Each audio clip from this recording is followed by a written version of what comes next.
သာသနာတော်နှစ်2564နှစ်ကောဇာတက္ကရာ1382ခုနှစ်နတ်တော်လာပြီးကျော်12ရက်2021ခုနှစ်ဇန်နဝါရီလ10ရက်တနင်္ဂနွေနေ့ရန်ကုန်မြို့ဦးဝင်းတော်သိန်းစိုးသာသမီမြေမြစ်မိသားစုနဲ့စင်ကာပူနိုင်ငံဦးအောင်တန်းကြီးဒေါက်တာခင်ခင်ဝင်းမိသားစုတို့ဤဓမ္မပူဇာအထုဓမ္မသဘင်အခမ်းအနား၌ဟောကြားအပ်သောမကျမ်းမာသူများနှလုံးသွင်းရန်တရား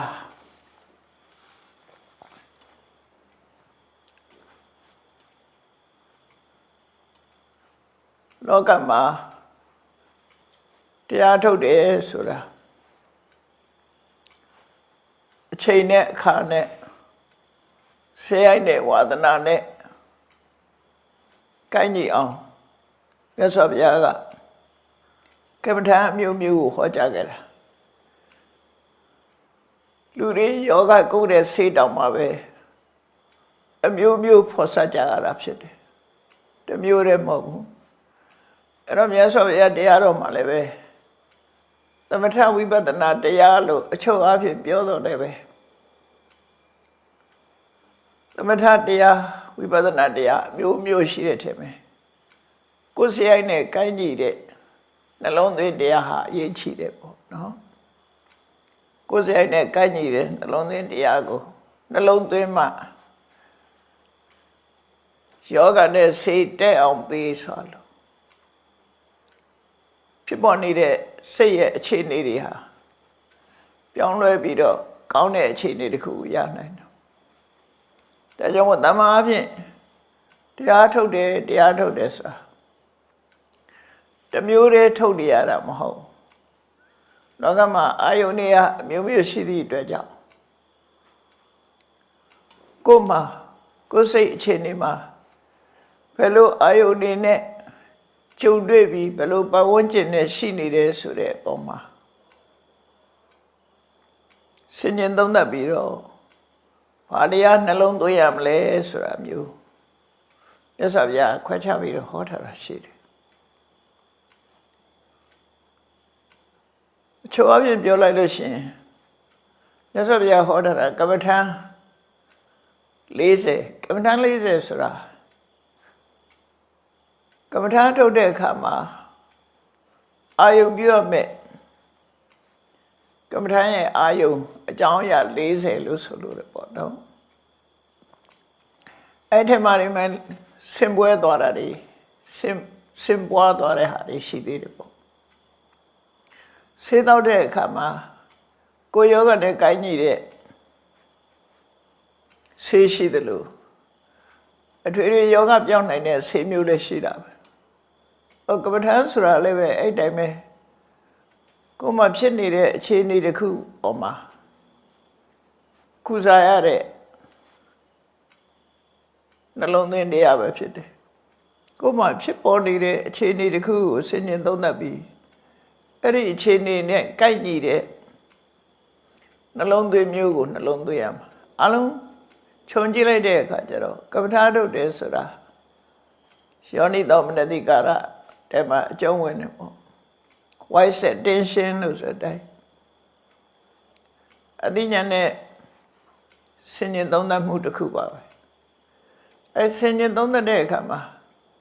ကိုယ်စိတ်ထဲမှာဖြစ်ပေါ်နေတဲ့အခြေအနေနဲ့ကိုက်ညီတဲ့ဟာကိုပို့ပြီးတော့နှလုံးသွင်းရင်ပို့ပြီးတော့အဲ့ဒီဖြစ်ပေါ်နေတဲ့မကောင်းတဲ့စိတ်အခြေအနေတစ်ခုကိုပျောက်စေပြီးတော့ကောင်းတဲ့စိတ်အခြေအနေတစ်ခုဖြစ်ပေါ်စေနိုင်တယ်။ဒီမှာမကျမ်းမာသူများနှလုံးသွင်းရတရားဆိုတာမြတ်စွာဘုရားကိုယ်တိုင်ကအခြေအနေရဟောထားခဲ့တဲ့တရားတွေပဲအခြေအနေနဲ့ကိုက်ညီအောင်ဟောတဲ့တရားအဲ့တော့ ဘယ်မှာဟောရတော့ဆိုတဲ့ဒီသုတ်တန်လေးရဲ့အစမြတ်စွာဘုရားဟာဝိစီတိုင်းဝေသာလိမြို့ကုတ္တဂရတောင်အာလာကျောင်းတိုက်ကိုရှောက်ရှိနေတဲ့အခိုက်မှာ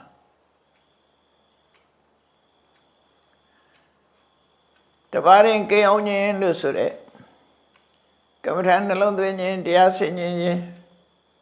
နေ့အခါမှာသရဝေရင်ဝါရဝင်အောင်မှာ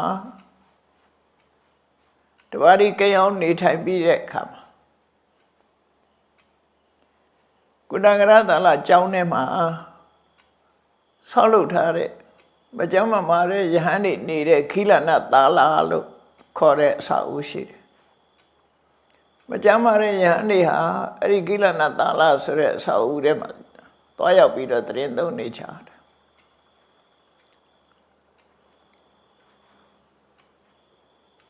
တရားတိုင်း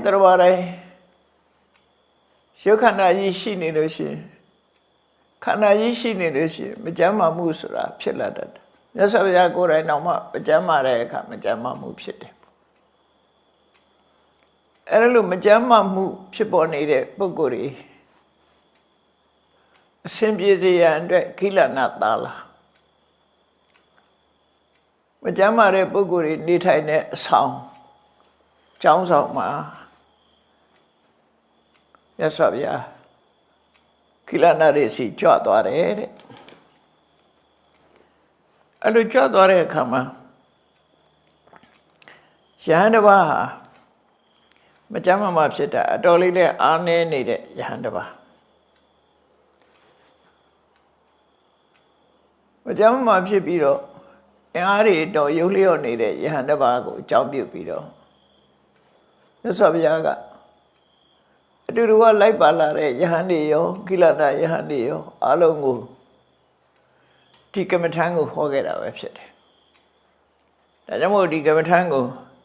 မကြမ်းမှသူများနှလုံးသွင်းရန်တရားလို့မှတ်သားကြရမှာဖြစ်တယ်။မကြမ်းမှမှုဆိုတာလူဟာစင်ထာဝရကြမ်းမှနေကြတာမဟုတ်ဘူးမကြမ်းမှတဲ့အခါရှိတယ်။ရှိရင်ဘယ်တရားမျိုးကိုနှလုံးသွင်းသင့်တယ်လဲနှလုံးသွင်းရင်ဘယ်လိုအကျိုးသက်ရောက်မှုရှိသလဲဆိုတာကိုမြတ်စွာဘုရားကရှင်းရှင်းဒီတရားမှာဟောထားတာရှိတယ်အဲ့ဒီမှာမြတ်စွာဘုရားယဟန်တွေကိုဟောတာတရားကတော့တူတူလေးပဲယံကင်စီဘိက္ခွေဘိက္ခု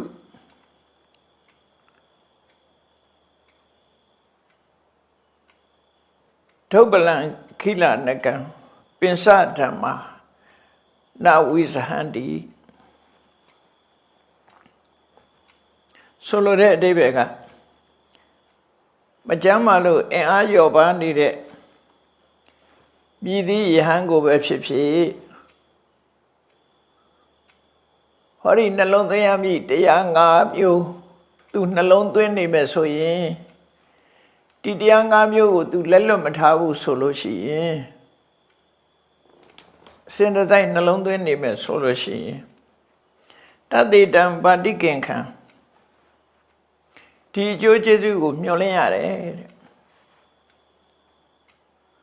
ဒီကမ္မထံ၅မျိုးမြတ်စွာဘုရားဒီမှာကမ္မထံဆိုတာနှလုံးသွင်းမှုအချက်လက်တွေပေါ့နှလုံးသွင်းမှုအာယုန်တွေမြတ်စွာဘုရားပေးတာအဲ့ဒီ၅မျိုးကိုနှလုံးသွင်းမယ်ဆိုလို့ရှိရင်ဖော်ပြတဲ့အကျိုးကျေးဇူးကိုမျှော်လင့်နိုင်တယ်။ဘာလို့ဆိုတော့နစိရတေဝအာသဝနံခယအနာတဝံစေတောဝိမုတ်တိပညာဝိမုတ်တိဒိဋ္ဌိဝဓမ္မေတယံပညာသစ္စိကတ္တဝဥပတ္တံပစ္စဝိဟရတိအချုပ်ပြောလိုက်တာကယဟန္တာဖြစ်ဖို့တောင်မျှော်လင့်နိုင်တယ်လို့ဆိုလိုတဲ့အဓိပ္ပာယ်ဒီတရားနှလုံးသွင်းကိုဒီတရားကိုအကျမ်းမှာဖြစ်နေတဲ့အချိန်မှာစင်စစ်မပြတ်နှလုံးသွင်းနေမယ်ဆိုရင်တဲ့ဒီတရားတွေကသူ့ကိုရှင်တဲ့နှလုံးထဲမှာစွဲနေတဲ့အာသဝတရားတွေကုန်ပြီးတော့အာသဝကင်းတဲ့ရတ္တမေရတ္တဖို့ မျက်မှောက်ဘဝမှာပဲကိုယ်တိုင်သိရှိပြီးပြည့်စုံတဲ့အနေအထားမျိုးရောက်ရှိနိုင်တယ်ဆိုလိုတာဒီ၅မျိုးကိုနှလုံးသွင်းလို့ရှိရင်ယဟနာအဆင့်ထိအောင်ဖြစ်နိုင်တယ်လို့ပြောတာမကြမ်းမဖြစ်နေတဲ့အချိန်မှာဒါကိုအာယုဆုစိုက်ပြီးနှလုံးသွင်းရင်မကြခင်ကိလေသာအသွားတွေကုန်သွားတဲ့ယဟနာဖြစ်ကိုမျောလင်းလို့တောင်ရနိုင်တယ်လို့သာမအဖြစ်ပြောရင်တော့ကပ္ပရနှလုံးသွင်းလို့ပြောကြတယ်ဘာနှလုံးသွင်းရမှာလဲဘယ်ဟာကိုဆိုလိုတာလဲဆိုမြတ်စွာဘုရားကသူ့နေရာနဲ့သူဟောတာနော်ကမ္မထန်တွေကအမျိုးမျိုးရှိတယ်သူအဲ့တော့နေမကောင်းတယ်မသားပြီးဆိုလို့ရှိရင်ဘယ်လိုတရားမျိုးကိုနှလုံးသွင်းရမှာလဲအဲ့ဒီမှာမြတ်စွာဘုရား၅မျိုးထုတ်ပြထားတာဣဒဘိက္ခွေဘိက္ခုအတုပါနုပတိကာယေဝိဟရတိပထမဆုံးကတော့လူတွေမှာကိုယ်ခန္ဓာကိုယ်ကိုလည်းတွေ့တာမှုဆိုတာမကင်းကြဘူးကိုယ်ခန္ဓာကိုယ်လည်းတွေ့တာမှုမကင်းတယ်လို့ကိုယ်နဲ့ယဉ်နေတဲ့ပုဂ္ဂိုလ်တွေကိုယ်ပတ်ဝန်းကျင်ရဲ့ပုဂ္ဂိုလ်တွေပေါ်မှာတွေ့တာမှုဆိုတာလည်းမကင်းဘူးတွေ့တာချင်းတတ်မဲ့ခြင်းလို့ဆိုတဲ့တဏှာရာဂပျောက်အောင်လုပ်ဖို့လိုအပ်နေတယ်အဲ့ဒီအချိန်မှာတွေ့တာစိတ်တွေများနေလို့ရှိရင်အသေးမဖြောင်းတဲ့ပြင်ဒုက္ခရောက်နိုင်တယ်ဘဝရဲ့အချမ်းပဲဒါကြောင့်မို့တွေ့တာမှုကိုရှော့ချဖို့ပထမဆုံးအထောက်အမဲ့ကမ္မထာနှလုံးသွင်းရမယ့်ကမ္မထာကတော့အတုပနုပတိကိုရောကိုပတ်ဝန်းကျင်ရောဆိုပါစို့ကိုခန္ဓာကိုယ်လေမတက်မတဲယွန်းစပွဲဆိုတဲ့အနေအထားမျိုးကိုဆင်ញင်သုံးသပ်ဖို့လိုတယ်ကိုယ်နဲ့ကြုံတွေ့နေရတဲ့ဆက်ဆံနေရတဲ့ပုဂ္ဂိုလ်ရဲ့ခန္ဓာကိုယ်ဟာလည်းပဲမတက်မတဲယွန်းစပွဲဆိုတာကိုဆင်ញင်တွေးတောကြံစည်နေဖို့လိုအပ်တယ်အတုပါနုပတိစာမတင်တယ်ဘူးဆိုတာကိုအချိန်ချင်းထပ်ထပ်အသိဉာဏ်နဲ့စူးစူးဆိုင်ဆိုင်ရှုနေရအဲ့တော့ဘယ်လိုရှုရမှာတော့ဆိုကိုယ်ခန္ဓာကိုယ်ကြီးကိုကြည့်ပြီးတော့လေဒီခန္ဓာကိုယ်ကြီးဟာအပြင်ပန်းလေးရတာအရေးလေးနဲ့ဖုံးပြီးတော့အဝတ်တစားဆင်ရင်ထားလို့အဝတ်တန်းစားလေးဆင်ရင်ထားလို့အမွှေးနံသားလေးအသုံးပြုထားလို့တန်ရှင်းနေတယ်တတ်ရနေတယ်လို့ထင်ရပေမဲ့လို့ခန္ဓာကိုယ်ရဲ့အတွင်းပိုင်းကိုကြည့်လိုက်မယ်ဆိုလို့ရှိရင်မတရီစရာတွေနဲ့ပြည့်နေတယ်ခန္ဓာကိုယ်ကထွက်သမျှကိုယ်ပေါက်တော်ရအမာဝလို့ဆိုတဲ့အတိုင်းလူခန္ဓာကိုယ်ကထွက်တဲ့ဟာတွေကတခုမှနှစ်သက်စရာမရှိဘူးဆိုတော့တွေးတော့တာဒါကိုအတုပါလို့ခေါ်တာနော်မတက်မတက်ယွန်းစဝဲတွေကိုဆင်ញင်သုံးသပ်ရမယ်အဲ့ဒါမှဒီဆေးတောက်မှတွေ့တာမှုတတ်မဲ့မှုဆိုတဲ့ရာဂကိုဖျောက်လို့ရတယ်အဲ့တော့ကိုတွေ့တာနေခြင်းသူတစ်ပါးကိုတွေ့တာခြင်းအပြင်ဘဝကူမကောင်းနိုင်ဘူးအခုနေမကောင်းထက်မှသာဖြစ်နေပြီဆိုလို့ရှိရင်ကိုယ်ခန္ဓာကိုယ်ရဲ့မနှစ်မြို့စရာတွေကိုတွေးပါတဲ့ကိုတတ်သိလိမ္မာတဲ့အတိုင်းတွေးဆံမြင်မွေးခြင်းခြေသက်လက်သက်သွားအရေးဆိုတဲ့ခန္ဓာကိုယ်မှာမြင်ရတဲ့အစိတ်ပိုင်းတွေကိုကြည့်ပြီးဆံမြင်ဟာမတရိတရားကောင်းတယ်မွေးခြင်းဟာလည်းပဲမတရိတရားကောင်းတယ်အကယ်၍နန္ဒလိမ့်ကြခြင်းမထားပဲနေပဂရိအနတ်ဟာဆိုရတယ်ခြေသက်လက်သက်ဟာလည်းအလားပါပြင်ထားတဲ့အခါမှာနှစ်သက်စရာကောင်းသလိုထင်ရတော့လေခန္ဓာကိုယ်နဲ့ကွဲသွားတာနဲ့တပြိုင်နက်သိမ့်ထားစရာတခုမှမရှိဘူးသွားလို့ဆိုတာလေထို့တူပဲဒီတိုင်းနေမယ်သွားဆိုတာသူ့နေရာကအပြင်ရောက်သွားလို့ရှိရင်ဘယ်သူမှနှစ်သက်စရာကောင်းတဲ့အနေအထားမျိုးမရှိဘူးအ ရေတူရေပါဆိုတာလဲဒီတိုင်းပဲအဲ့တော့ခန္ဓာကိုယ်မှာရှိသမျှအရာတွေဟာဘယ်ရာသည်တန်မိုးရှိပြီးဘယ်ရာသည်နှစ်သက်စရာကောင်းတယ်လဲဆိုတာတွေးလိုက်လို့ရှိရင်အလုံးဟာမနှစ်သက်စရာကောင်းတာတွေနှစ်သက်စရာကောင်းတဲ့တစ်ခုမှမရှိဘူးလူတွေရဲ့ခန္ဓာကိုယ်မှာရှိတဲ့ရှုပ်ပေါက်တွေကထွက်လာတဲ့အရာတွေမျက်စိကထွက်လာတဲ့မျက်ဝတ်မျက်ခြေနားကထွက်လာတဲ့နှာဖာခြေနှာခေါင်းကထွက်လာတဲ့နှာခြေဆိုတာလို့ခန္ဓာကိုယ်မှာထွက်လာတဲ့ဗျပါးစပ်ကထွက်လာတဲ့တန်တွေးဘယ်နေရာကထွက်လာတဲ့အရာတစ်ခုတွေဟာမွေးကြိုင်ပြီးတော့ထွက်လာတာတစ်ခုမှမရှိဘူးနှစ်သက်စရာတစ်စုံတစ်ခုမှမရှိဘူးခန္ဓာကိုယ်အတွင်းဟာပုတ်သိုးပြီးယွန်းစရာကောင်းနေတဲ့မစင်ကြယ်တဲ့အရာတွေနဲ့ပြည့်နေတယ်ဆိုတာကိုဒါကိုနှလုံးသွင်းတာကိုအတုဝနုပတိလို့ပြောတာနော်မတင်တယ်ဘူးဆိုတာကိုတတ်နေတော့တွေးကြည့်လိုက်အဲ့လိုတွေးကြည့်ရတဲ့နဲ့ကိုတွေ့တာတဲ့ကိုရုပ်အစင်းပေါ်မှာတွေ့တာတဲ့သူများရုပ်အစင်းပေါ်မှာတွေ့တာတဲ့တဏှာကဖြစ်နေသေးတယ်ဆိုရင်ဒါမဟုတ်သေးဘူးတွေးလိုက်လို့ရှိရင်တော့တွေ့တာမှုတွေရောကြတော့မှသိကြတယ်လူတွေကအပေါ်ယံလေးကြည့်ပြီးတော့လှရပတဲ့ထင်မှတဏှာဆိုတာလာတယ်တဏှာသည်ရှင်စရာနဲ့သူကမဖြစ်ဘူးရှင်စရာတွေးလိုက်ရင်အဲ့ဒီပစ္စည်းဝတ္ထုပေါ်မှာသူကလိုချင်တဲ့တတ်မဲ့မှုဆိုတာမဖြစ်ဘူးတော့တွေ့တာမှုတတ်မဲ့မှုတွေဟာနှစ်သက်စရာကောင်းတာ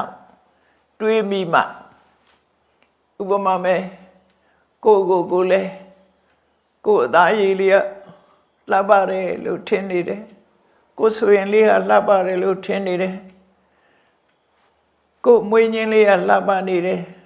ခြေသက်လက်သေးတွေကလှပနေတယ်လို့လှပမှုတယ်လို့စိတ်ထဲမှာအာယုပြုတ်နေလို့ရှိရင်တော့တွေ့တာမှုတွေကတိုးတက်လာမှာပဲတွေ့တာမှုတွေကတက်လာအဲ့ဒါတွေတခုမှတင်တယ်မှုမရှိဘူးအလုံးဟာမတည့်ယွန်းစဝဲတွေသာဖြစ်တယ်လို့ဆင်ញင်လိုက်တာနဲ့တပြိုင်နက်ခန္ဓာကိုယ်ပေါ်မှာတွေ့တာနေတဲ့အရာတွေဟာရောကျသွား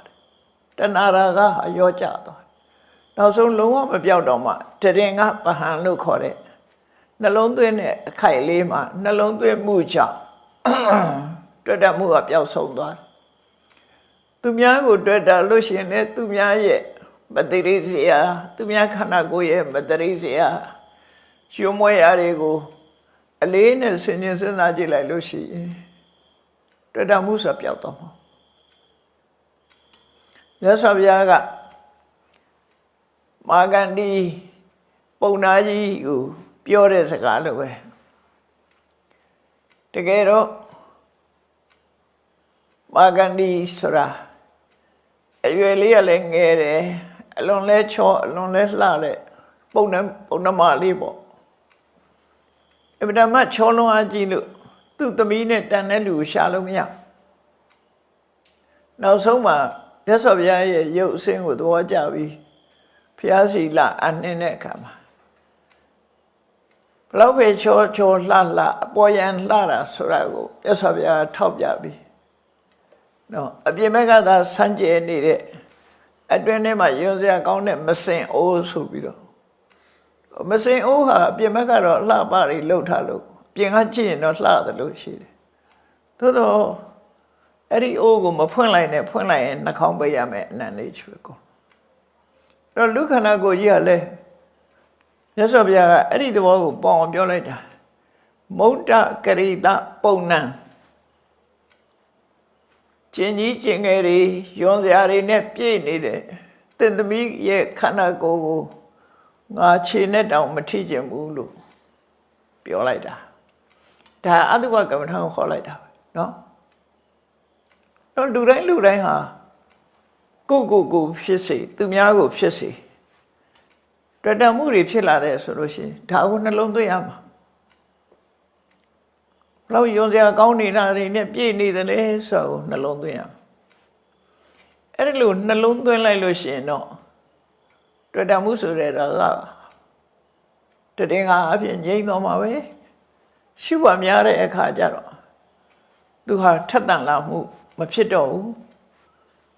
ဘာလို့ဆိုအတုဝကမ္မထာရှုပါများလာတဲ့အခါမှာအပေါ်ယံနဲ့မကြည့်တော့ဘဲနဲ့အတွင်းကိုသာမြင်နေသည့်အတွက်ကြောင့်ရသော်ဗျာလို့ပါရာပိဏံတံဖုတိတုနာဣစေခြေတော်လေးနဲ့တောင်မထိကျင်ဘူးဆိုတဲ့ဟာမျိုးဖြစ်လာရှင်စရာဖြစ်လာတယ်ဆိုလို့ရှိရင်တော့ရာဂရောကြပြီးနောက်ဆုံးပျောက်သွားမှာဖြစ်တယ်နှလုံးသွင်းမှများတဲ့အခါကျတော့ဖြစ်လာတဲ့ရာဂဟာအရှိန်မရှိတော့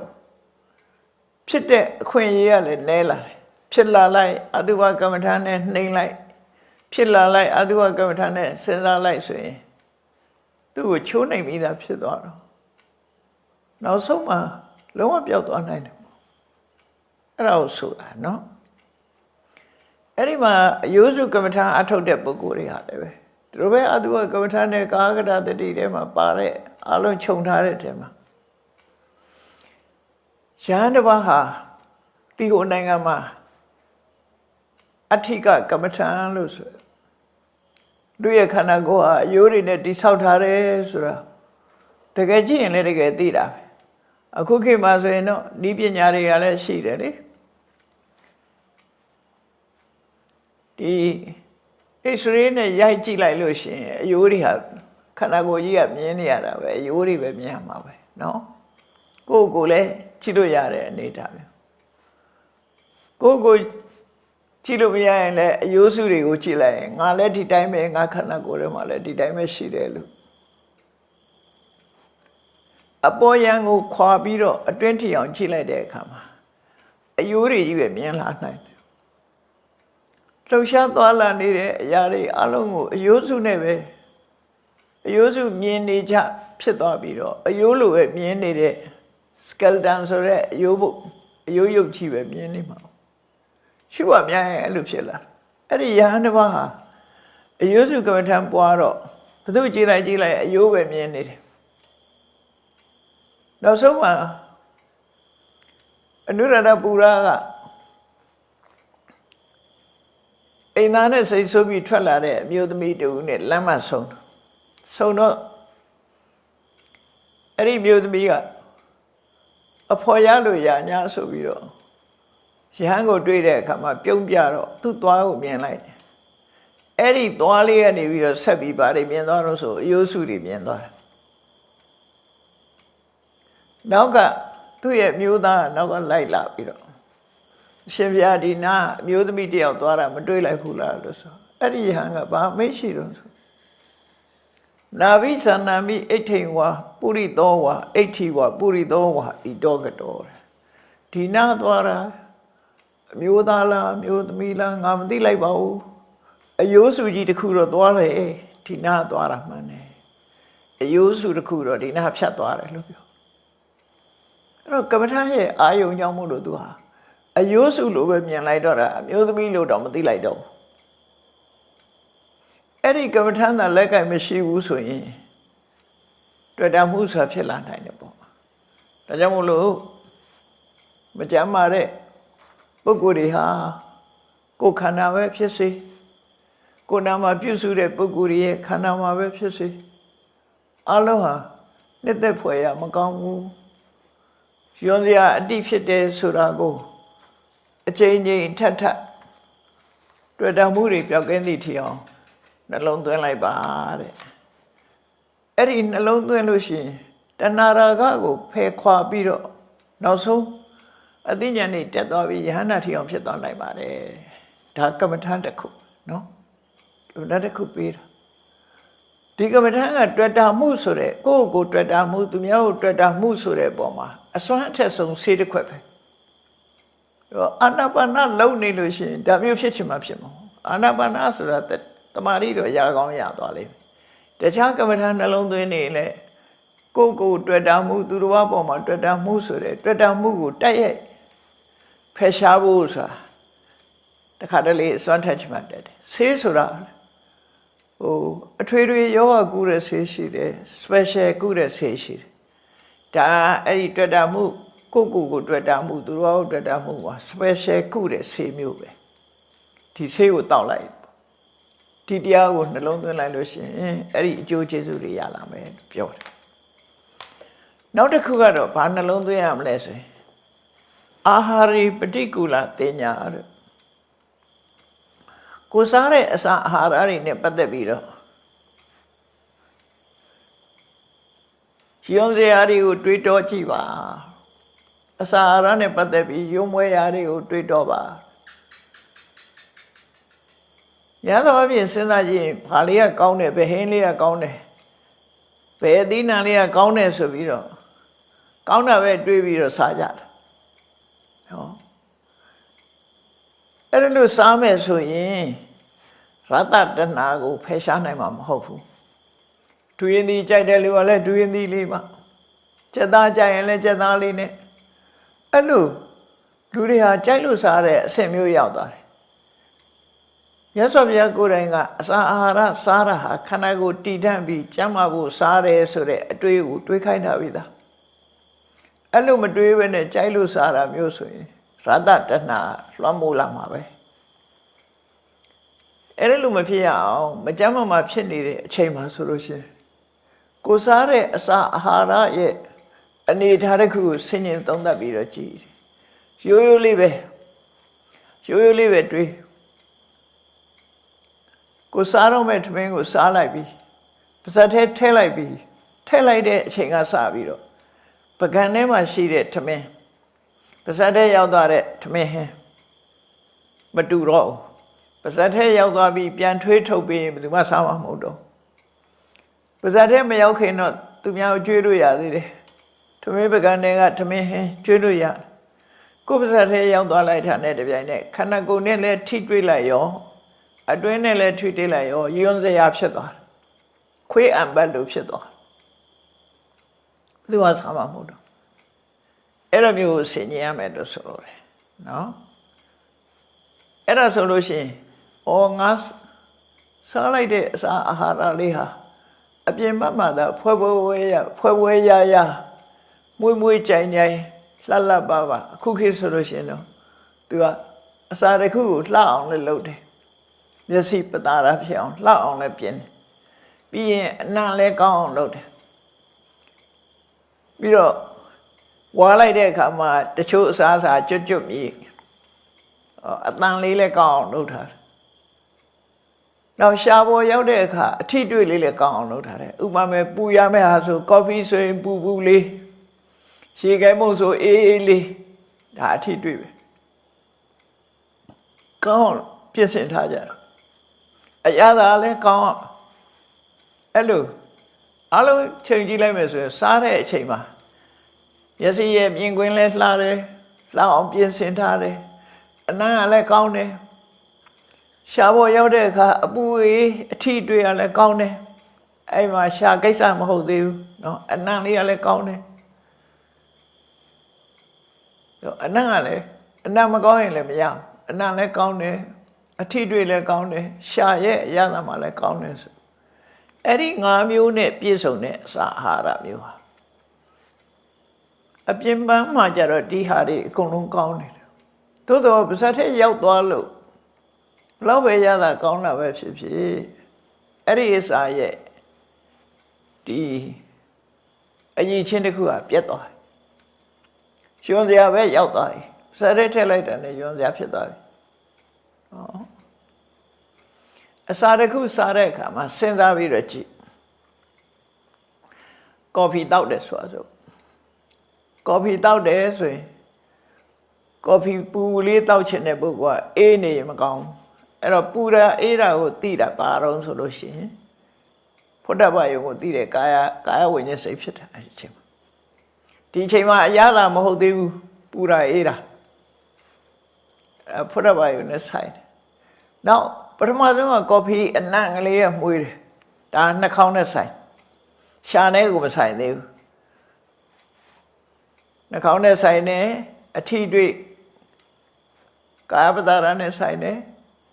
ရှားပေါ်ရောက်တဲ့အခါမှာ ခါခါကြိုက်တဲ့လူကခါခါလေးချိုချိုလေးကြိုက်တဲ့စိမ့်စိမ့်လေးကြိုက်တဲ့လူကစိမ့်စိမ့်လေးအဲ့ကြတော့မှရှာရဲ့အရာမျက်စိတို့နားတို့နဲ့မတူအစာစားတာဘာပဲဖြစ်ဖြစ်ပါးစပ်ထဲထည့်လိုက်တာနဲ့တပြိုင်နက်အနတ်အရင်ရတယ်ပြီးရင်ပူတယ်အေးတယ်မာတယ်ပြော့တယ်ပြီးတဲ့အခါမှဝါလိုက်တော့မှအရသာဒီသုံးခုဟာဖြစ်လာသုံးမျိုးခံစားရတယ်အဲ့တော့အနတ်နဲ့ပတ်သက်ပြီးခံစားရတာကြတော့ခန္ဓာပတာရခန္ဓာဝိညာဉ်လို့ခေါ်တယ်အထီးအတွေ့အပူဝေးနဲ့ပတ်သက်ပြီးခံစားရတာကြတော့ကာယဝိညာဉ်ဖုဒ္ဓဘာယုံလို့ခေါ်တယ်အရသာအကျမ်းမှာစီဝဝိညာဉ်ရတယုံတော့ဒီသုံးခုဟာခန္ဓာယုံဆိုတဲ့အနတ်ရဲ့ရတယုံဆိုတဲ့အရသာရဲ့အထီးအတွေ့ဆိုတဲ့ဖုဒ္ဓဘာယုံဒီသုံးခုပေါင်းသွားတာအဲ့ဒါကြောင့်မြတ်စွာဘုရားကဒိဋ္ဌိဒိဋ္ဌမတ္တန်တရားထဲမှာမုတေမုဒ္ဒမတ္တန်လို့ဒီသုံးခုကိုဟောတာနော်ပါဇတ်ထဲလိုက်လို့ရှိရင်မုတေမုဒ္ဒမတ္တန်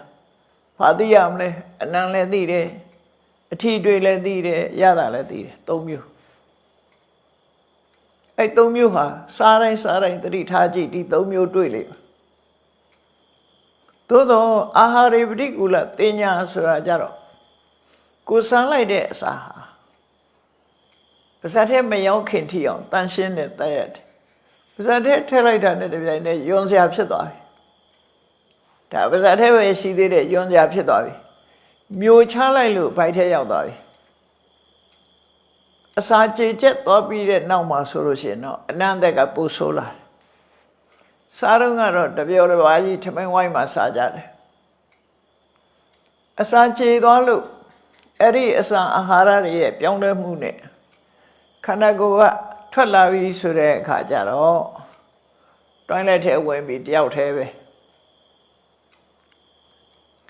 အဲ့ဒါကိုတွေးခိုင်းတာဖေ။ဒါမဟုတ်ဘူးလားဆိုဟုတ်တယ်ဒါကကမ္မထမ်းလားဒါကမ္မထမ်းပဲ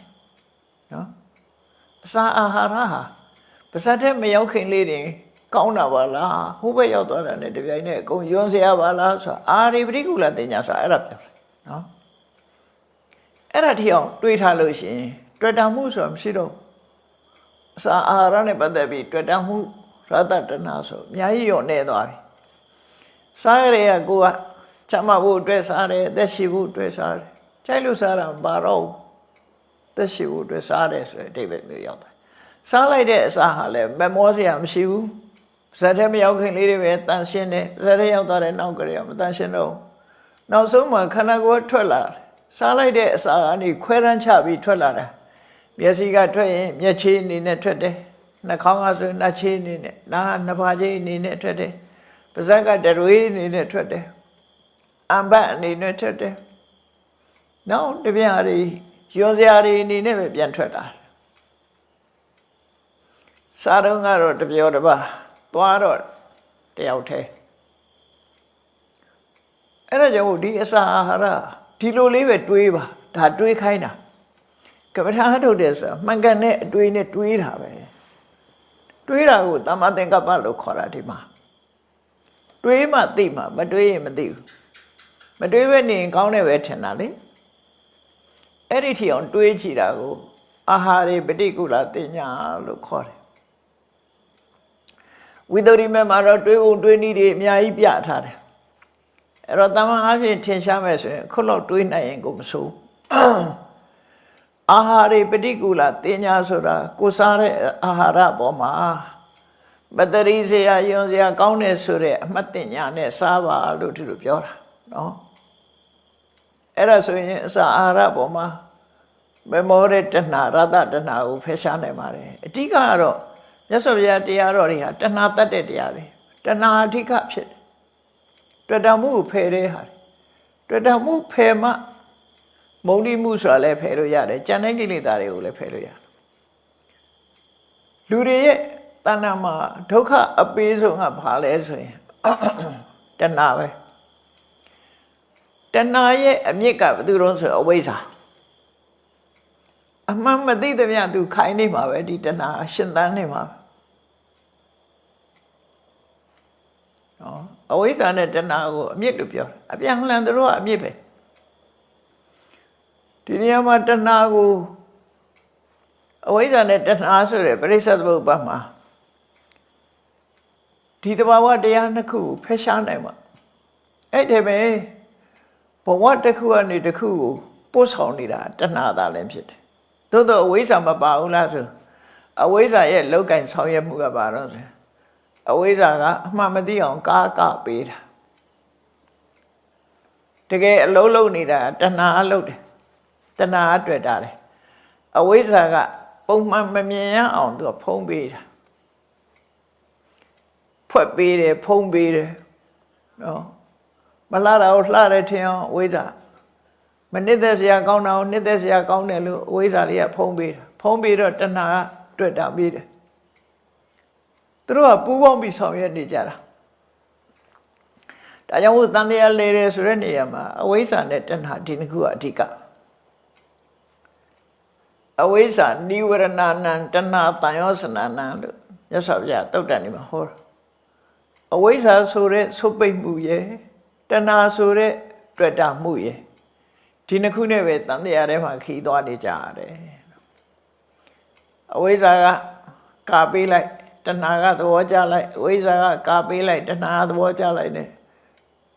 လူတွေဟာဒုက္ခအမျိုးမျိုးရောက်နေကြတာလှုပ်ဆောင်နေတာကတော့အဓိကလှုပ်ဆောင်နေတာတော့တဏှာပဲဒါကြောင့်မို့တဏှာကိုသမုဒိယလို့သမုဒိယသစ္စာအဖြစ်ဟောတာဒုက္ခသမုဒိယလို့တဏှာကိုဟောတာဘဝနိတိကာဘဝပောနုဘဝိကာဘဝတစ်ခုဖန်ဆင်းတဲ့အခါမှာလည်းပဲတဏှာအနေဖန်ဆင်းသွားတယ်ဆိုတဲ့အဓိပ္ပာယ်ကိုဟောတာဒါကြောင့်မို့ဒီတဏှာကိုဖယ်ရှားဖို့အတွက်ဆင်ញင်သုံးသပ်တယ်ဆိုတာအဝိဇ္ဇာကာလို့မရအောင်တွေးတာခေါင်းကအာဟာရအပေါ်မှာနှစ်သက်เสียမကောင်းဘူးလို့တွေးတာအဝိဇ္ဇာကကာလို့မရတော့အသိဉာဏ်ကနေပြီးတော့စဉ်းစားတဲ့အသိဉာဏ်ကနေပြီးတော့ထိုးဖောက်လိုက်တဲ့အခါလှတယ်လို့မထင်တော့ဘူးကောင်းတယ်လို့မထင်တော့ဘူးအဝိဇ္ဇာကိုဉာဏ်နဲ့ဖယ်လိုက်တဲ့အခါတဏှာကတွေ့တာလို့မရတော့ဘာလို့ဆိုအဝိဇ္ဇာမကာရင် तू ကမတွေ့တတ်ဘူးမတွေ့တတ်မှာမဟုတ်ဘူးအမှန်သိသွားရင် तू မတွေ့တာနိုင်တော့ဘူးဒါကြောင့်မို့လို့အဝိဇ္ဇာရဲ့ကာမှုကိုလည်းဖယ်ရှားပစ်တယ်တဏှာရဲ့တွေ့တာမှုကိုလည်းဖယ်ရှားပစ်တယ်ဒီကမ္မဋ္ဌာန်းတွေရဲ့ဒီနှလုံးသွင်းမှုရဲ့အကျိုးကျေးဇူးကအဓိကအဲ့ဒါပဲဒါမို့အာဟာရနဲ့ပတ်သက်ပြီးတော့ကိုစားတိုင်းဒါနေမကောင်းမှအထောက်အမှာတော့မဟုတ်ဘူးနေမကောင်းရင်ပို့ပြီးတော့အရေးကြီးတယ်လို့ပြောတာဒီလိုအထောက်နေမကောင်းတဲ့အခါမှာလေဒါကမ္မဋ္ဌာန်းပဲတချို့ကဒီလိုတွေးတာကမ္မဋ္ဌာန်းတော့ထင်မြင်မှထင်မှာကမ္မဋ္ဌာန်းတိုင်းနေဆိုတာတမာရီလေးရပြီးထွက်လေဝင်လေလေးမှတ်ပြီးတော့ရစီလေးမိတ်ပြီးတော့စိတ်တည်ငြိမ်နေမှကမ္မဋ္ဌာန်းလို့ထင်နေတာအဲ့ဒါတမာရီအကျင့်စဉ်အခုကဝိပဿနာပညာဒါအဖို့အရေးကြီးတယ်တိုက်ရိုက်ခုနလိုကမ္မဋ္ဌာန်းအာယုန်နဲ့နေတဲ့အခါတမာရီကောင်းနေရင်တော့ဒေါသလည်းမပေါ်လာနိုင်ဘူးဒေါသလည်းမပေါ်နိုင်ဘူးဒါမှန်တယ်မပေါ်လာနိုင်ဘူးသို့တော့တိုက်ရိုက်လောဘကိုဖယ်တာတော့ဒါဖယ်တဏှာကိုတိုက်ရိုက်ဖယ်နေတာတော့တွေ့တာမဲ့ဟာတွေတွေ့တာလို့မရအောင်ဒီလိုနှလုံးသွင်းနဲ့ဖယ်ရှားပြစ်တယ်လက်တွေ့ပို့ပြီးတော့ချတယ်ကမ္မထာထုတ်တယ်ဆိုတာတွင်းစားတဲ့အခါမှာလည်းအစုံစားရတယ်လို့ဆေးတောက်တဲ့အခါမှာလည်းပဲယောဂလိုက်အစုံတောက်ရတယ်လို့ကမ္မထာထုတ်တဲ့အခါမှာလည်းပဲကိုယ်စီရိုက်ကိုယ်ခန္ဓာအနေထားကြည့်ပြီးတော့အစုံနှလုံးသွင်းမှုလိုအပ်တယ်တခုတည်းမဟုတ်ဘူးအဲ့တော့အခုအတုအလိုနှလုံးသွင်းတယ်အစာအာဟာရနဲ့ပတ်သက်ပြီးယွန်းစရာလို့နှလုံးသွင်းတယ်နောက်သုံးခုမြောက်ကြတော့ပါတော့အဘလောကီအနာဘိရဒသင်လောကကြီးတစ်ခုလုံးဟာပျော်မွေ့စရာမကောင်းမှုဆိုတာကိုဆင်ញင်သုံးသပ်ဖို့လိုအပ်တယ်အဲ့ပြောစရာကောင်းတာတွေကြီးတွေးနေမယ်ဆိုလို့ရှိရင်လောကကြီးရဲ့တာယာမှုတွေကြီးပဲတွေးနေမယ်ဆိုရင်ဘာတိုးနေမလို့ဆိုပမာရဆိုတဲ့မီလီယံမှုတွေတိုးနေမယ် လောကကြီးပေါ်မှာအာယုန်ဒီပေါ်မှာတွေ့တာတဲ့စိတ်တွေတိုးလာအဲ့ဒါတွေကိုဖယ်ရှားဖို့အတွက်လောကကြီးမှာပြောစရာမကောင်းဘူးပြောစရာမကောင်းဘူးဆိုတာဘယ်လိုတွေးရမလဲလူတွေကအမှတ်တမဲ့နေလို့ပြောနေကြတာဘာတွေနဲ့တူတုံးဆိုလို့ရှိရင်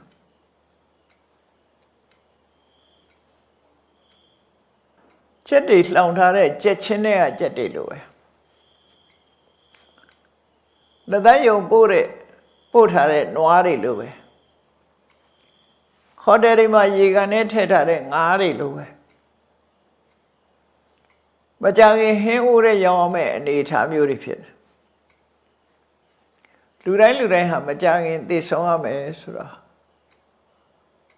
အဘယ်ချိန်တော့ပြောစရာရှိတော့နော်အချိန်မြေသိတိုင်းနေဆိုတာအချိန်မြေယောဂဖြစ်နိုင်တယ်လောကကြီးထဲမှာအချိန်မြေတစ်ခုဖြစ်နိုင်တယ်ဆိုတာကိုတကယ်ပြောစရာဆိုတာမရှိဘူးစိုးရိမ်ထိတ်လန့်နေရတဲ့အနေအထားမျိုးပဲရှိတယ်ကိုယ်ခန္ဓာကိုကြည့်မယ်ဆိုလက်စော်ဘုရားကခန္ဓာကိုယ်ရထားတာဟာဒုက္ခကြီးရထားတာပါတဲ့လူတွေကတော့တရားတွေကတော့အလို့မထင်ဘူးဘဝရထားတာချမ်းသာဒုက္ခရထားတယ်လို့ထင်တယ်မြတ်စွာဘုရားကအဲ့လိုမဟုတ်ဘူးရှုခန္ဓာကြီးကိုကြီးရတာဒုက္ခရထားတာပဲတဲ့ဟုတ်တယ်လေမျက်စိလေးရထားတာမျက်စိလေးကြည့်ပြီးတော့မျက်စိလေးသုံးချပြီးတော့ကြည့်ရရှုရပြောရတယ်သို့တော့အဲ့ဒီပြောရတာတခုတည်းလားလို့ဆိုဘယ်ဟုတ်လဲတော့ကြမျက်စိနာတာတို့မျက်စိယောဂါတို့မျိုးစုံဖြစ်လာနာနှာခေါင်းခန္ဓာကိုယ်ရှိသမျှဘယ်ရာပဲဖြစ်ဖြစ်ဒီကိုယ်ဒုက္ခပေးတဲ့အရာတွေကြီးပဲသူ့တဘာဝကဓာတ်ကြီးလေးပါဆင်ပြေးနေတဲ့အခါမှာကိုဖြစ်ခြင်းတို့ဖြစ်တယ်လို့လူတွေကထင်နေတယ်အစမပြေဘူးဆိုတဲ့အချိန်ကြတော့မှငါမှဖြစ်ရလေခြင်းဆိုပြီးတော့တောကတွေဖြစ်လာပြန်တကယ်ကတော့ကိုယ့်ရဲ့ဘဝဟာသိချစဉ်းစားကြည့်လို့ရှိရင်ခြေတလန်းမှားလို့မရတဲ့ခြောက်ကဘာကြီးကိုဖြတ်ကူထားတဲ့ဝလုံးတစ်လုံးနဲ့လှုပ်ထားတဲ့တရားလိုပဲဖယ်မှမကြည့်အောင်ဘူးအဲ့ဒီပုံမှာရှောက်ခြေတလန်းမချော်လိုက်နဲ့ချော်လိုက်တာနဲ့အောက်ကြမယ်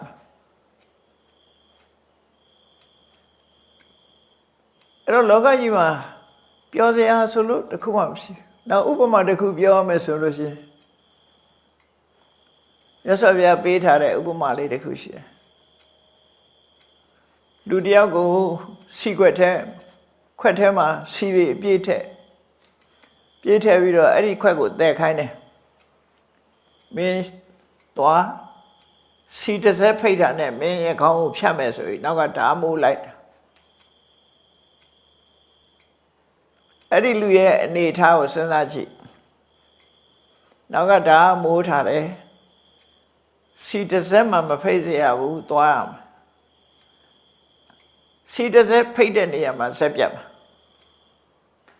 အဲ့တော့အဲ့ဒီလူရဲ့အနေအထားဘယ်လိုနေမလဲစဉ်းစားကြည့်အဲ့တော့လူတွေရဲ့ဘဝဟာအဲ့တိုင်းပဲဖြစ်နေသေမင်းကဓာမိုးထားသလိုပဲ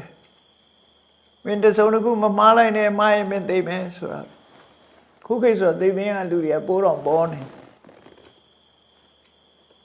ကိုဗစ်ယောဂါဆိုဖြစ်ပြန်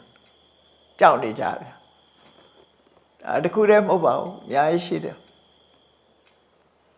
အဲ့ဒါလို့လောကကြီးမှာအမှားမခံတဲ့ဘဝကြီးမှာရှောက်လန်းနေကြတော့ပြောစရာဆိုတာဘယ်မှာရှိမလဲတစ်ချက်မှားရင်တစ်ခါတည်းသွားမှာအဲ့ဒါကြောင့်မို့လို့လောကကြီးရဲ့အန္တရာယ်များတာကိုနှလုံးသွင်းပြီးသဗ္ဗလောကေအနာပိရတတင်ညာလောကကြီးကပြောစရာတစ်ခုမှမရှိပါလား။အိုခြင်းနာခြင်းသိခြင်းဆိုတဲ့ဆင်းရဲဒုက္ခတွေနဲ့ဒုက္ခရောက်နေတဲ့လောကကြီးပဲလို့ဒါကိုနှလုံးသွင်းခြင်းအပြင်မိလျော့တဲ့ပမာဒတရားကိုဖယ်ရှားနိုင်တယ်ဒါ တတိတရားကြီးစွာထားတယ်အပမာရဆိုတဲ့တတိတရားနဲ့ကိုယ့်ဘဝကိုနေထိုင်သွားနိုင်တယ်တတိပိုကောင်းလာစေတယ်မမေ့မလျော့နေသွားစေတယ်ဒီတရားကိုနှလုံးသွင်းခြင်းအဖြစ်ဒါလည်းကမ္မထံတစ်ခုပဲနောက်ကမ္မထံတစ်ခုကဘာလို့ဆိုသဗ္ဗသင်္ခါရေတုအနိစ္စ ानु ပတိသင်္ခါရဆိုတာမြင်သမျှသင်္ခါရဆိုတာလို့ကြားသမျှလဲသင်္ခါရဆိုတာမျက်စိမှာထင်လာတဲ့အာယုံပဲဖြစ်ဖြစ်နားမှာကြားရတဲ့အသံပဲဖြစ်ဖြစ်နှာခေါင်းမှာရောက်လာတဲ့အနံ့ပဲဖြစ်ဖြစ်လျှာမှာတွေ့ရတဲ့ရသယုံပဲဖြစ်ဖြစ်ခန္ဓာကိုယ်ထိတဲ့အထိတွေ့စိတ်ကူးကြံစီလို့ရတဲ့အရာတွေပဲဖြစ်ဖြစ်အကြောင်းတရားတွေကြောင့်အကြောင်းတရားတွေကဖန်တီးထုတ်လုပ်ထားတဲ့ရှုပ်တရားနံတရားရှုပ်နံဓမ္မသင်္ခါရတရားတွေဟာဖေယာမရဲတာမရှိဘူးအဖြစ်ရှိလို့အလုံးဟာအပြည့်ရှိတယ်ပြည့်ချင်းမှဆုံးတတ်ကြမယ်ဖြစ်လာပြီးတဲ့နောက်ပြည့်ချင်းမှဆုံးတတ်မယ်ထာဝရဆိုတာဘယ်မှမရှိဘူးဟုတ်တော်ဝါအဘဝအကြောင်းတိုက်ဆိုင်လို့ဖြစ်လာပြီးတဲ့နောက်မှာအဘဝလုံးဝပြောင်းကွယ်သွားတာအနိစ္စအဟုတ်တော်ဝါတံဘောတိဘယ်နေရာမှာရှိနေတာမဟုတ်ဘဲနဲ့အကြောင်းတိုက်ဆိုင်လို့ဖြစ်လာတယ်ဟုတ်တော်ဝါပฏิဝေဒိဖြစ်လာပြီးတဲ့နောက်ပြောင်းကွယ်သွားတယ်အဲ့ဒီလိုသင်္ခါရတရားမှန်တယ်ဗျာအကြောင်းတိုက်ဆိုင်ရင်ဖြစ်လာမယ်ဖြစ်လာပြီးရင်ပြောင်းကွယ်သွားတယ်ကိုယ်ခန္ဓာကိုယ်မှာရှိတဲ့ယုတ်တရားပဲဖြစ်ဖြစ်နံတရားပဲဖြစ်ဖြစ်ကိုယ်ပတ်ဝန်းကျင်မှာရှိတဲ့ယုတ်နံတွေပဲဖြစ်ဖြစ်အလုံးဟာဖြစ်ပြီးရင်ပြောင်းကွယ်သွားတဲ့အရာတွေကြီးပဲဘယ်ရမှထာဝရဆိုတာမရှိဘူးဆိုတာကိုအမြဲတမ်းနှလုံးသွင်းဆင်ခြင်တာကိုအနိစ္စ ानु ပတိလို့အနိစ္စလို့အဖန်မှန်ထပ်အသိဉာဏ်နဲ့ရှုမြင်ရမယ်ဒါအကမ္မထံတစ်ခုပဲအမြဲတဲ့သဘောကိုစဉ်းစားချိနေတယ်ကမ္မထံတစ်ခုပဲအဲ့ဒါလို့မမြဲတဲ့သဘောကိုစဉ်းစားချိနေခြင်းအပြင်အရာခသိမြဲတယ်လို့စိတ်ကထင်းနေတဲ့အထင်တွေကိုဖယ်ရှားပြစ်နိုင်သွားတယ်အမှန်ကန်သိရှိသွားနိုင်တယ်ပေါ့နော်အမှန်ကန်သိရှိသွားနိုင်ဒါကြောင့်ဝိပဿနာတရားထုတ်တဲ့အခါမှာအနိစ္စလို့ရှုမှတ်ရတယ်ဆိုတာအဲ့တော့မမြဲတာလေးကိုကိုယ့်ကိုနှလုံးသွင်းပြီးတော့ဆင်ញင်ကြည့်ကိုယ်ရုပ်ခန္ဓာလေးရဲ့မမြဲပုံစိတ်ရဲ့မမြဲပုံ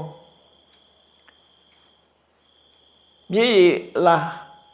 ရွှေရှားနေတယ်ဆိုတဲ့သဘောတရားတွေကိုဆင်ញင်စဉ်းစားကြည့်အလုံးဟာအချိန်နဲ့အမျှဖြစ်ပြီးပြက်နေတယ်ဖြစ်ပြက်အစင်းများတာဖြစ်တယ်ဆိုတော့ဆင်ញင်သုံးသပ်ကြည့်ရမနေ့တုန်းကလည်းငါဒီရုပ်ပဲ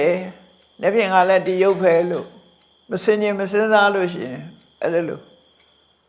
ထင်မြင်နေစရာရှိတယ်အဲ့ဒီလိုထင်းနေတယ်ဆိုရင်အတန်လေးတစ်ခုကိုပဲစဉ်းစားကြည့်ကိုယ်ကိုယ်တိုင်စကားပြောတဲ့အတန်ပဲဖြစ်ဖြစ်သူများစကားပြောတဲ့အတန်ပဲဖြစ်ဖြစ်တေချာစူးစိုက်ပြီးနားထောင်ကြည့်တချင်းတန်နားထောင်တာပဲဖြစ်ဖြစ်တီးလုံးတန်နားထောင်တာပဲဖြစ်ဖြစ်ရှေ့ကအတန်လေးဟာပျောက်သွားမှနောက်ကအတန်ပေါ်လာတယ်အဲ့ဒီပေါ်မှာလိုက်ตาရနေတာနော်စကားပြောလို့ရှိရင်လည်းရှေ့ကအတန်တွေကပျောက်နေတာနောက်ကအတန်တွေကအတစ်တစ်လာတယ်အဲ့တော့မမြဲဘူးဆိုတာအလုံးကိုထင်ရှားတယ်ဒီအတန်ကြည့်လိုက်ရင်ပိုးထင်ရှားအတန်လိုပဲမျက်စိကမြင်ရတဲ့အဆင်းဆိုတာလည်းပြောင်းလဲနေတယ်နားကကြားရတဲ့အတန်ပြောင်းလဲသလိုပဲနှာခေါင်းကနမ်းရှူရတဲ့အနံ့ဟာလည်းပြောင်းလဲနေတယ်လျှာပေါ်သိလိုက်ရတဲ့အရာသာလည်းပြောင်းလဲနေတယ်ခန္ဓာကိုယ်ပေါ်မှာထိတွေ့တဲ့အထိတွေ့မှန်သမျှလည်းပြောင်းလဲနေတယ်ဖြစ်ပြီးရင်ပြတ်သွားတယ်ဆိုတဲ့သဘောတရားမျက်စိနဲ့အဆင်းမျက်စိကမြင်ရတဲ့အဆင်းအာရုံသာပြတ်သွားတာမဟုတ်ဘူးမြင်တဲ့မျက်စိကလည်းရွေ့သွားပြီနားနဲ့အတန်ကသာပျောက်သွားတာမဟုတ်ဘူး နားတွေကလည်းပျောက်သွားတာပဲနားကလည်းပဲပြက်သွားပြီနှာခေါင်းနဲ့အနံ့ခုနရလိုက်တဲ့နှာခေါင်းမဟုတ်တော့ဘူးဒီအနံ့ပျောက်သွားတာနဲ့ခုနနှာခေါင်းမဟုတ်တော့ဘူးဒါနောက်ထပ်အသစ်ဖြစ်လာတဲ့အရာသာဖြစ်တယ်ခန္ဓာကိုယ်ထိတွေ့မှလည်းပဲဒီတိုင်းပဲအရာသာမှလည်းပဲဒီတိုင်းပဲအဲ့ဒါလို့ရွှေရှားပြောင်းလဲနေတဲ့သဘောတရားတွေကိုဆင်ခြင်သုံးသပ်ကြည့်နေသဗ္ဗသင်္ခါတွေသူအနိစ္စ ानु ပတိလို့ခေါ်တယ်ကိုယ်စိတ်လေးဆိုတာတော့ပိုးထင်ရှားတာပေါ့တို့ရအခုစိတ်တစ်မျိုးအကြရင်စိတ်တစ်မျိုးစိတ်ဟာပြောင်းလဲနေတယ်ဆိုတာမနာမထင်ရှားတယ်အဲ့တော့ဒီကမ္မထံကိုလည်းပဲဆင်ញင်သုံးသပ်ပြီးတော့နေရမယ်ဒါလည်းကမ္မထံတစ်ခုပဲနောက်ငါးနံပါတ်ကမ္မထံကြတော့ပါတော့မရဏတင်ညာခောပနတအစ္ဆတံသူပဋ္ဌိတဟောတိတယ်မရဏတင်ညာဆိုတာတရားမယ်ဆိုတဲ့အမှတ်သားတရားမယ်ဆိုတဲ့အမှတ်တင်ညာမပြောက်စင်းတဲ့ကိုယ်ကိုမသိဘူးလို့မထင်နဲ့လို့တို့ဆိုလို့တရားမယ်သိခြင်းတရားဟာလူတိုင်းအဖို့မြဲတယ်လူရဲ့အသက်ဟာအဗ္ဗဓမ္မတူတောင်းတယ်အသက်မှန်သမျှသေဆုံးခြင်းမှာပဲအဆုံးသတ်တယ်ဆိုတာအဲ့တော့ကိုယ့်ရဲ့သေဆုံးမှုသူတော်ရဲ့သေဆုံးမှုသေခြင်းတရားရဲ့သဘာဝနေမကောင်းနေတဲ့အချိန်မှာပို့ပြီးတော့နှလုံးသွင်းဆင်ခြင်ရဒီလိုနှလုံးသွင်းဆင်ခြင်ခြင်းအပြင်ဘာဖြစ်တုံဆိုတာဝေကပို့ဖြစ်လာတယ်အသိဉာဏ်တွေပို့တက်လာတယ်အသိဉာဏ်ပို့တက်လာသည့်အတွက်ကြောင့်သိခြင်းတရားကိုရင်ဆိုင်ဝန်းလာတယ်လို့ဆိုတယ်တချို့ကတော့သိခြင်းတရားကိုဆင်ခြင်သုံးသပ်ဆိုရင်ခဏခေတ်မှာဆိုရင်ဒါအားပေးစကားမဟုတ်ဘဲနဲ့6တယ်လို့တောင်ထင်ကောင်းထင်တယ်အမှန်ကတော့အမှန်သိအောင်ကြိုးစားခြင်းသာလည်းဖြစ်တယ်မှန်သိခြင်းဟာစိတ်ကိုရဲရင်ထက်မြက်စေတယ်ပေါ့တရားမှဆိုတာကိုသိလာတဲ့ပုဂ္ဂိုလ်တရားဟာကိုယ့်ကိုရဲရင်ထက်မြက်စေတယ်စိတ်အားတွေတက်လာတယ်အဲ့တော့သိခြင်းတရားဆိုတာအချိန်မီဖြစ်ပေါ်နိုင်တယ်လို့ကိုယ်ဆင်ញင်သုံးသပ်ဖို့ဗဓမ္မအရေးကြီးတယ်လို့ဆိုလို့ကိုယ်တဏ္ဍာမှာဆင်ញင်သုံးသပ်နေရမယ်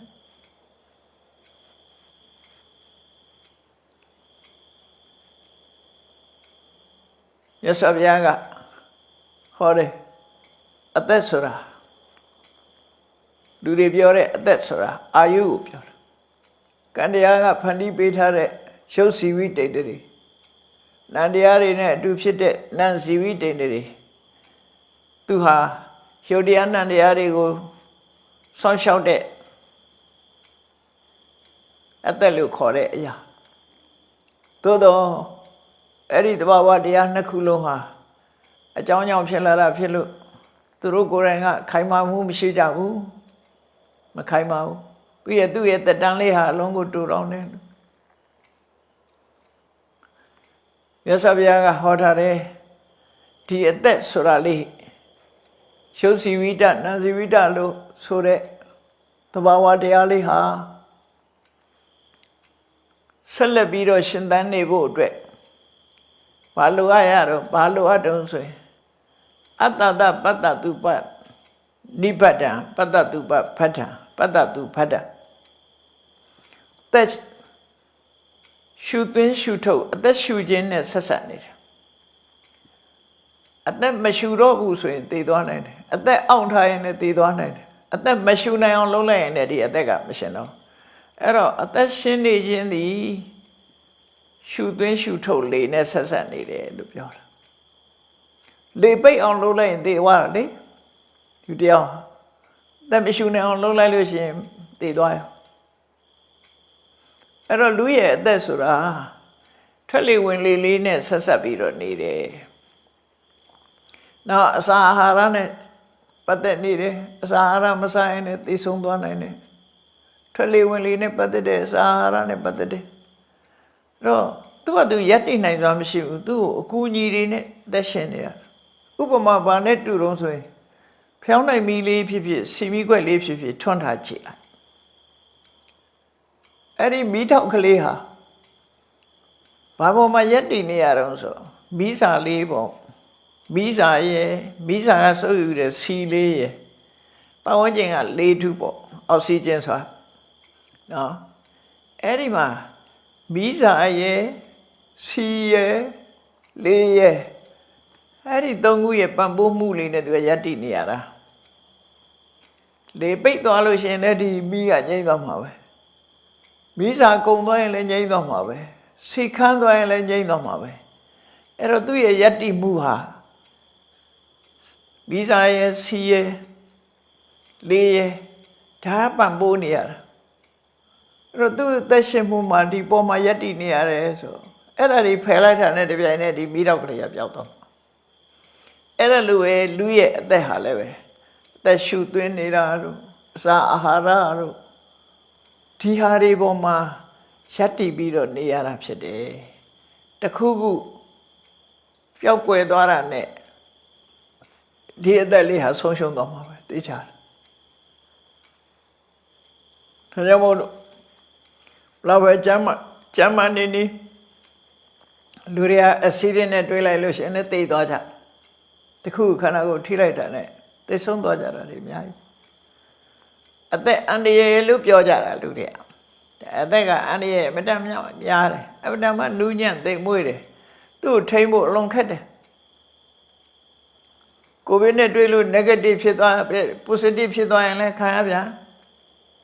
သိနိုင်တာပဲလေအဲ့တော့သေစရာအကြောင်းတွေကအလွန်များလို့သေမင်းရဲ့စစ်တပ်တွေကအလွန်များတယ်လို့ရသော်ဗျာဟောတာနာဟိနောသင်္ကရံတေနမဟာသေနေနမစ္ဆုနာမဟာသေနသူ့ရဲ့စစ်တပ်ကများတယ်ဒီအသက်ကလေးကိုဖျက်မဲ့ပြစ်မဲ့လက်နဲ့တွေကအလွန်များနေတယ်သေဖို့အကြောင်းအရာတွေကအလွန်များတယ်လို့ပြောအချို့အပြင်ပြောထားတဲ့အခါကျတော့တက်တန်းကုန်ရင်လည်းသိမယ်ကံကုန်ရင်လည်းသိမယ်တက်တန်းလည်းကုန်တယ်ကံလည်းကုန်တယ်နှမျိုးလုံးကုန်လို့လည်းသိနိုင်တယ်မကုန်သေးခင်လည်းအစီရင်နဲ့သိနိုင်တယ်သိခြင်းတရား၄မျိုးဆိုပြီးတော့ဖော်ပြတာနော်တက်တန်းကုန်လို့သိခြင်းကံကုန်လို့သိခြင်းတက်တန်းနဲ့ကံနှမျိုးလုံးကုန်လို့သိခြင်းအစီရင်နဲ့သိခြင်းဥပ္ပစေရကကံလို့ဟောသေစရာအကြောင်းတွေအများကြီးအဲ့ဒီအစီရင်ဆိုတဲ့အထက်မှာဒီဥပ္ပစေရကဆိုတဲ့အထက်မှာပါတော့ဆိုယောဂတွေလည်းပါတယ်ယောဂဖြစ်လို့သိတာလည်းပဲဒါအစီရင်လို့ဟာမျိုးပဲယောဂဖြစ်ပြီးသိသွားတာခဏခေတ်ဆိုရင်ဘဝကြီးမှာတော့2800ရှိသွားပြီလေသိဆုံးတဲ့လူတွေကိုဗစ်ယောဂနဲ့သိဆုံးသွားတဲ့လူတွေကဘာမှဆိုနေတာမဟုတ်လေဒါရီယာသူတို့သိနေစီလို့သိကြတာမဟုတ်ဘူးယောဂနဲ့တွေ့ပြီးတော့မခံနိုင်လို့သိသွားကြအားရှာသိသွားကြအဲ့ဒါလို့လူတွေရဲ့အသက်ဟာအန္တရာယ်ဝန်းရံနေတဲ့အနေအထားမျိုးကိုဆင်ញင်သုံးသပ်ကြည့်တာကိုပဲမရဏတင်ညာခောပနတာအစ္ဆတံသူပဋ္ဌိတာဟောတိတဲ့သိနိုင်တယ်ဆိုတဲ့အမှတ်တင်ညာကိုမှထားပါအဲ့ဒီထားခြင်းကြောင့်ဘာအကျိုးရှိတော့ဒါတွေးနေဘာအကျိုးရှိတော့မမေ့မလျော့နေတယ်တတိကောင်းလာတဲ့အကျိုးတဲ့လူကနှုတ်ဖို့ဆိုမေ့တာလေကိုမသေးဘူးထင်ပြီးလှုပ်ချင်လှုပ်မယ်လှုပ်ချင်ရဆိုတာဘာတွေလှုပ်တော့အကုသိုလ်တွေလှုပ်တာများကောင်းတာလှုပ်တာနည်းနည်းပဲနော်လှုပ်ချင်လှုပ်မယ်ဆိုတာမကောင်းတဲ့ဘက်ဖက်လှုပ်ချင်တာလူကဘယ်တတ်တော်ပဲဖြစ်ဖြစ်မကောင်းတဲ့ဘက်ပပသမိန်ရမတိမနောဆိုတဲ့အတိုင်းလူစိတ်ကမကောင်းတဲ့ဘက်မှာပြောတာအဲ့ဒါလို့ဖြစ်လာတယ်အဲ့ဒီတော့ဒီကမ္မထံ၅မျိုးမြတ်စွာဘုရားပေးတယ်ပြန်ချုပ်ပြီးတော့ပြောရမယ်ဆိုရင်ပရမကမ္မထံကကိုယ်ခန္ဓာကိုယ်သူတစ်ပါးခန္ဓာကိုယ်ရဲ့မတင့်မတဲယွန်းစပွဲဆိုတာကိုအချိန်ချင်းထပ်ထပ်တွေးပါဒါကမ္မထာထုတ်တာပဲနော် ချိန်ကြီးစဉ်းစားပါဘယ်လောက်ထိအောင်စဉ်းစားမလဲသူ့အပေါ်မှာလည်းတွေ့တာမှုမရှိအောင်ကိုယ်ခန္ဓာကိုယ်ပေါ်မှာလည်းတွေ့တာမှုမရှိအောင်တွေ့တာရဲဆိုတဲ့တဏှာပြတ်သွားသည့်ထိအောင်တွေးစဉ်းစားအချိန်ချင်းထပ်ထပ်ကြည့်တဘာဝအတိုင်းကြည့်တာကိုအနုပတ္တိလို့ခေါ်တယ်အနုဆိုတာတကယ်အစစ်မှန်တိုင်းသို့မဟုတ်အထက်ထပ်ပတ္တိဆိုတာညာနဲ့ကြည့်တာမတင်တယ်ဘူးဆိုတာညာနဲ့အချိန်ချင်းထပ်ထပ်ကြည့်တယ်အဲ့ဒါကိုပဲကမ္မထာထုတ်တယ်လို့ပြောတာပဲနော်နောက်တစ်ခုကအာဟာရပฏิကူလသိညာတယ်ကိုစားတဲ့အစာအာဟာရဒါစားတဲ့အချိန်မှာစဉ်းစားရတော့အပြင်အစာမသိတာတွေကလည်းရှိတာအဲ့တော့စားတဲ့အချိန်မှာလည်းပဲရွှေရှားဝဲကိုနှလုံးသွင်းပြီးတော့စားရတတနာကိုဖဲတာဒါက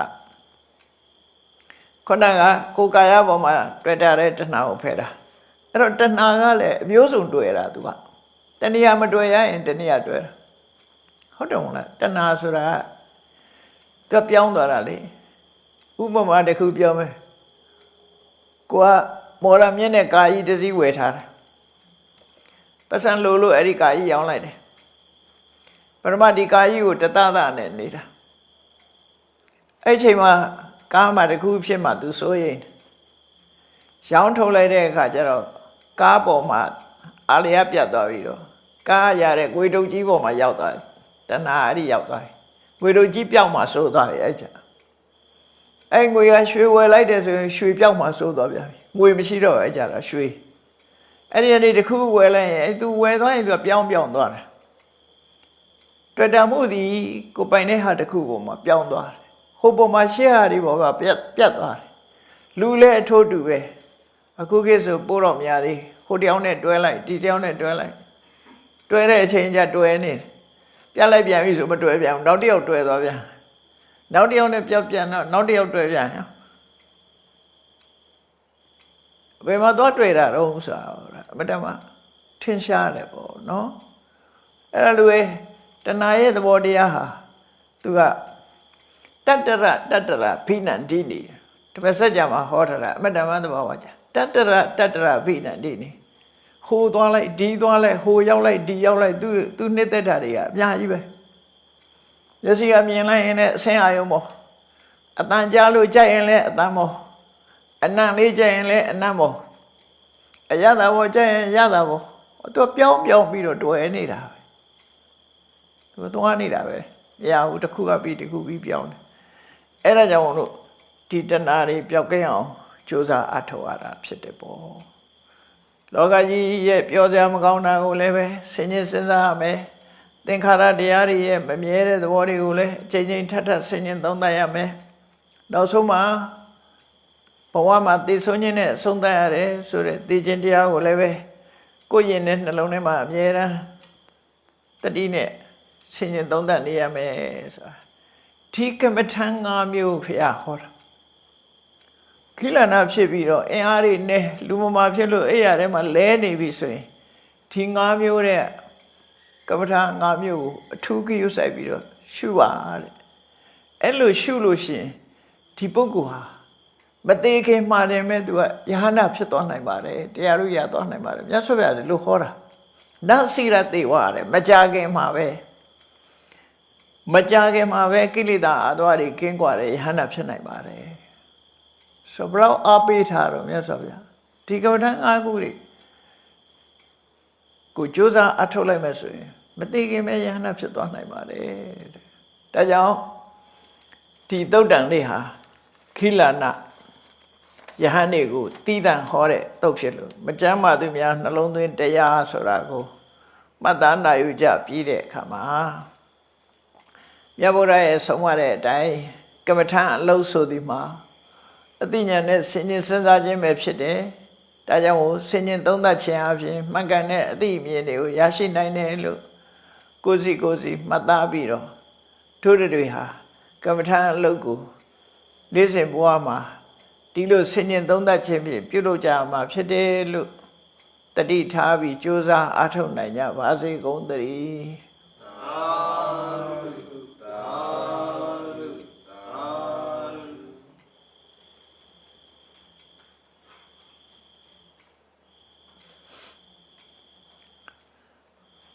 86နော်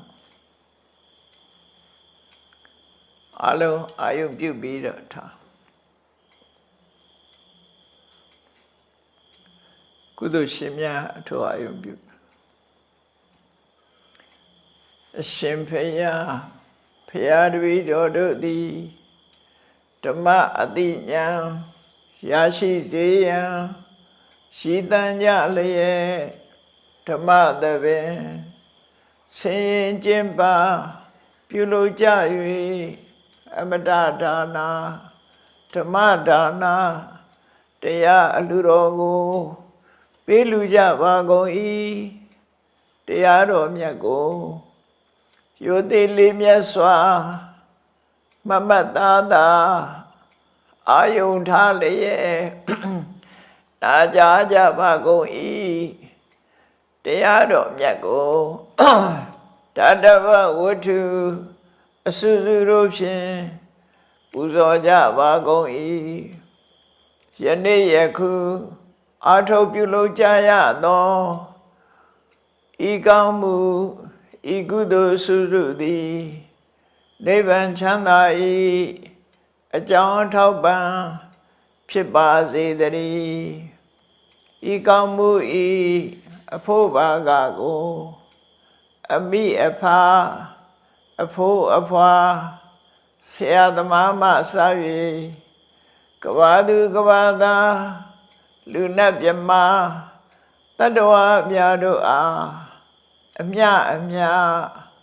ဝေငှပါကုန်၏ကုသိုလ်အမြကိုယ်စီရကြကုန်သည်ဖြစ်၍ကိုယ်စိတ်နှဖျားချမ်းသာကြသည်